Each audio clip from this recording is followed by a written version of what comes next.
ಎಲ್ರಿಗೂ ನಮಸ್ಕಾರ. ಇವತ್ತು ನಮ್ಮ ಜೊತೆ ಇದ್ದಾರೆ ರಾಜೇಂದ್ರ ಪ್ರಸಾದ್ ಅವರು ಕೃಷಿ ವಿಶ್ವವಿದ್ಯಾನಿಲಯ ಬೆಂಗಳೂರು ಆಯೋಜಿಸಿರುವ ಕೃಷಿ ಮೇಳ 2024ರ ಕಾರ್ಯಕ್ರಮದಲ್ಲಿ ತಾಲೂಕು ಮಟ್ಟದ ಯುವ ರೈತ ಪ್ರಶಸ್ತಿಯನ್ನು ಸ್ವೀಕರಿಸಿದ್ದಾರೆ. ಬನ್ನಿ ಅವರನ್ನ ಮಾತಾಡ್ಸೋಣ. ಸರ್ ನಮಸ್ಕಾರ. ನಮಸ್ತೆ ಮೇಡಮ್. ಸರ್, ನೀವು ಮೊದಲನೇದಾಗಿ ತಾಲೂಕು ಮಟ್ಟದಲ್ಲಿ ಯುವ ರೈತ ಪ್ರಶಸ್ತಿನ ಸ್ವೀಕರಿಸಿದ್ದೀರಾ. ಅದಕ್ಕಾಗಿ ನಿಮ್ಮೆಲ್ಲರ ಪರವಾಗಿ ಅಭಿನಂದನೆಗಳನ್ನು ಸಲ್ಲಿಸ್ತೀವಿ. Thank you madam. ಸರ್, ನೀವು ಯಾವ ಕೃಷಿಯನ್ನ ಮಾಡ್ತಾ ಇದ್ದೀರಾ? ಕೃಷಿಯಲ್ಲಿ ಯಾವ ಬೆಳೆಗಳನ್ನ ಬೆಳೀತಾ ಇದ್ದೀರಾ? ಅದ್ರ ಬಗ್ಗೆ ಒಂದ್ ಸ್ವಲ್ಪ ನಮಗೆ ಮಾಹಿತಿ ಕೊಡ್ತೀರಾ ಸರ್? ವೆಜಿಟೇಬಲ್ಸ್ ಬೆಳಿತೀವಿ ಮೇಡಮ್. ನಾವು ವಾಣಿಜ್ಯ ಬೆಳೆನೂ ಬೆಳಿತಿರ್ತೀವಿ. ಒಂದು ಕಾಲ್ ಭಾಗ ವಾಣಿಜ್ಯ ಬೆಳೆ ಮಾಡ್ತೀವಿ, ಒಂದು ಮುಕ್ಕಾಲ್ ಭಾಗ ವೆಜಿಟೇಬಲ್ಸ್ ಮಾಡ್ತೀವಿ. ನಾವು ಒಂದೇ ಬೆಳೆ ಮಾಡಲ್ಲ, ಎಲ್ಲಾ ತರದ ಬೆಳೆನೂ ಮಾಡೋದ್ರಿಂದ ಒಂದು ಬೆಳೆಗೆ ರೇಟ್ ಸಿಕ್ಕಿದ್ರು ಮತ್ತೊಂದಕ್ಕೆ ಸಿಗದೇ ಇದ್ರು ಸಮಸ್ಯೆ ಏನು ಬರೋದಿಲ್ಲ. ರೈತರು ಒಂದೇ ಬೆಳೆ ಹೋಗ್ಬಾರ್ದು, ಮಲ್ಟಿ ಕ್ರಾಪ್ ಮಾಡೋದು ತುಂಬಾ ಒಳ್ಳೇದು. ಅಂದ್ರೆ ಸರ್, ನೀವು ಸಮಗ್ರ ಕೃಷಿಯನ್ನ ಪಾಲಿಸ್ತಾ ಇದ್ದೀರಾ, ಏಕ ಬೆಳೆ ಇಲ್ದೇನೆ? ಹೌದು ಮೇಡಮ್. ಎಲ್ಲಾ ರೀತಿಯಾದ ಬೆಳೆಗಳನ್ನ ಬೆಳೆದು ಸಮಗ್ರ ಕೃಷಿಯನ್ನ ಮಾಡೋದ್ರಿಂದ ನಿಮ್ಗೆ ಕೃಷಿಯಲ್ಲಿ ಒಂದು ಬೆಳೆ ನಷ್ಟ ಆದ್ರೂ ಇನ್ನೊಂದು ಬೆಳೆಯಲ್ಲಿ ಆಗತ್ತೆ, ಅದರಿಂದ ತೊಂದರೆ ಇಲ್ಲ.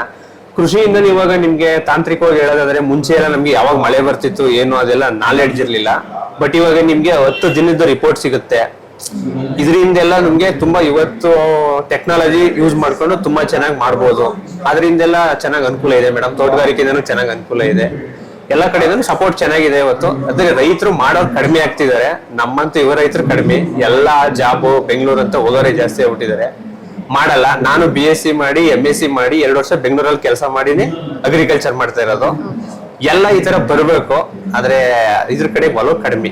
ವ್ಯವಸಾಯದಲ್ಲಿ ಲಾಸ್ ಆಗಲ್ಲ, ಆದ್ರೆ ಒಂದೇ ಬೆಳೆಯಲ್ಲಿ ಮಾಡಿದಾಗ ಮಾತ್ರ ಲಾಸ್ ಆಗುತ್ತೆ. ಮಲ್ಟಿ ಕ್ರಾಪ್ ಮಾಡಿದಾಗ ಯಾವುದೇ ಕಾರಣಕ್ಕೂ ನಷ್ಟ ಆಗೋದಿಲ್ಲ. ಅಂದ್ರೆ ತಂತ್ರಜ್ಞಾನಗಳ ಸೌಲಭ್ಯ ಇದ್ರೂ ಕೂಡ ಈಗ ರೈತರು ಅಂದ್ರೆ ಇವಾಗ ಇಂದಿನ ಪೀಳಿಗೆ ಕೃಷಿಗೆ ಬರೋ ಕೆಲವರು ಏನ್ ಹೇಳ್ತಾರೆ, ಲೇಬರ್ ಕಡಿಮೆ ಆಗ್ತಿದ್ದಾರೆ, ಲೇಬರ್ ಇಲ್ಲ, ವ್ಯವಸಾಯ ಮಾಡೋದು ಕಷ್ಟ ಅಂತಿದ್ದಾರೆ. ಬಟ್ ಇವಾಗ ಟೆಕ್ನಾಲಜಿ ಇದೆ. ಮುಂಚೆ ಲೇಬರ್ ಮಲ್ಚಿಂಗ್ ಪೇಪರ್ ಇದೆ. ನೀವು ಒಂದ್ಸಲ ಮಲ್ಚಿಂಗ್ ಪೇಪರ್ ಹಾಕಿದ್ರೆ ಕಳೆ ಕೀಳೋ ಅವಶ್ಯಕತೆನೇ ಬರಲ್ಲ. ಅಲ್ಲಿ ನೀರ್ ಕಟ್ಟಕ್ಕೆ ಮೊದಲು ಲೇಬರ್ ಬೇಕಿತ್ತು.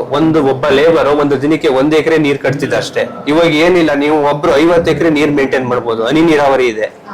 ಈ ತರ ಟೆಕ್ನಾಲಜಿ ಸಾಕಷ್ಟಿದೆ, ಅದನ್ನು ಬಳಸ್ಕೋಬೇಕು. ಎಲ್ಲಾನು ಸಾಕಷ್ಟು ಅನುಕೂಲ ಇದೆ ಮೇಡಮ್. ವ್ಯವಸಾಯದಲ್ಲಿ ಅನುಕೂಲ ಹಿಂದಿಗೆ ನಮ್ ತಂದೆ ಕಾಲದಕ್ಕೆ ಕಂಪೇರ್ ಮಾಡಿದ್ರೆ ಇವತ್ತು ಅನುಕೂಲ ತುಂಬಾ ಚೆನ್ನಾಗಿದೆ.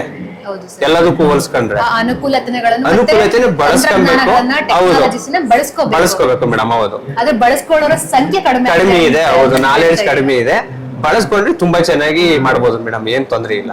ಮತ್ತೆ ನಮ್ಮ ಕೃಷಿ ವಿಶ್ವವಿದ್ಯಾನಿಲಯ ನಿಮ್ಗೆ ಯಾವ ರೀತಿಯಾಗಿ ಸಹಕಾರಿಯಾಗಿ? ಮೇಡಮ್, ನಾವು ಆಲ್ಮೋಸ್ಟ್ ಅಲ್ಲಿ ನಿಮ್ಗೆ ಬೇವಿನ ಎಣ್ಣೆಯಿಂದ ಹಿಡಿದು ಹೊಂಗೆ ಎಣ್ಣೆ, ಬೇವಿನ ಹಿಂಡಿ ಪ್ರತಿಯೊಂದನ್ನು ನಾವು ಅಲ್ಲಿಂದೇ ತಗೊಳ್ಳೋದು. GKVK ಇಂದಾನೇ ನಾವು ತಗೊಳ್ಳೋದು, KVK ಇಂದಾನೇ ಪರ್ಚೇಸ್ ಮಾಡೋದು. ಕೆಲವೊಂದೆಲ್ಲ ಈಗ ಪಂಪಣ್ಣ ಸರ್ ಆಗಿರ್ಬೋದು, ಅವರೆಲ್ಲ ನಾವು ಫೋನ್ ಮಾಡಿದಾಗ ನಮ್ಗೆ ಸಾಕಷ್ಟು ಸಜೆಷನ್ ಗಳು ಕೊಡ್ತಾರೆ. ಅದರಿಂದ ಅಲ್ಲಿ ಕೆಲವೊಂದು ಪದಾರ್ಥಗಳು ಸಬ್ಸಿಡಿಯಲ್ಲಿ ಸಿಗುತ್ತೆ. ನಮ್ಗೆ ಉಪಯೋಗ ಇದೆ ಮೇಡಮ್. ವಿಜ್ಞಾನಿಗಳಿಂದ ಉಪಯೋಗನೂ ಇದೆ, ಸರ್ಕಾರದಿಂದ ಸವಲತ್ತುಗಳನ್ನ ಬಳಸ್ಕೊತಾ ಇದೀವಿ. ಹೌದು ಮೇಡಮ್, ಖಂಡಿತ ಮೇಡಮ್. ಹೌದು ಮೇಡಮ್, ಹೇಳ್ತೀವಿ ಮೇಡಮ್. ನಾವ್ ಹೇಳ್ತೀವಿ, ಹೊರಗಡೆ ಹೋಗೋರ್ಗೆಲ್ಲ ವ್ಯವಸಾಯ ಮಾಡಿ ಅಂತ ಹೇಳ್ತೀವಿ. ಏನಕ್ಕೆ ಅವ್ರ ಕೈ ಕೆಳಗಡೆ ಕೆಲಸ ಮಾಡ್ತೀರಾ, ಇಲ್ಲೇ ನೀವೇ ಮಾಡಿ ಅಂತ ಹೇಳ್ತೀವಿ. ಅಂದ್ರೆ ಕೃಷಿಯಿಂದ ಸ್ವಾವಲಂಬಿಯಾಗಿ ಚೆನ್ನಾಗೇ ಬದುಕಬಹುದು ಮೇಡಮ್. ಒಬ್ಬ ಸಾಫ್ಟ್ವೇರ್ ಇಂಜಿನಿಯರ್ಗಿಂತ ಚೆನ್ನಾಗೇ ಬದುಕಬಹುದು ನಾನು ಹೇಳ್ತೀನಿ. ಹೌದು ಮೇಡಮ್, ಖಂಡಿತ ಖುಷಿ ಇದೆ. ಸರ್, ನಿಮ್ಮೆಲ್ಲ ಅಮೂಲ್ಯ ಸಮಯವನ್ನ ನಮ್ಮ ಜೊತೆ ವಹಿಸಬೇಕಾಗಿ ತುಂಬಾ ಧನ್ಯವಾದ. Thank you.